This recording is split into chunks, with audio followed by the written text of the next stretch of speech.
மார்போடு தொட்டாடுதே. மழை துளி தொட்ட இடம் நீ தீண்டவோ, நினைக்கையில் உள்ளூர கள்ளூரதே. தென்மேற்கு பருவக்காற்று தேனி பக்கம் வீசும்போது சாரல் இன்பச்சாரல்.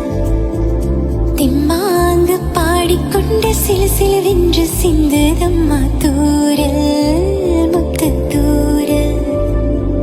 விங்காட்டு பக்கத்தள்ளி சட்டென்று மொட்டு விட, திங்காட்டு சில்லி செடி சிலின்று போயெடுக்க. தென்மேற்கு பருவக்காற்று தேனி பக்கம் வீசும்போது சாரல் இன்ப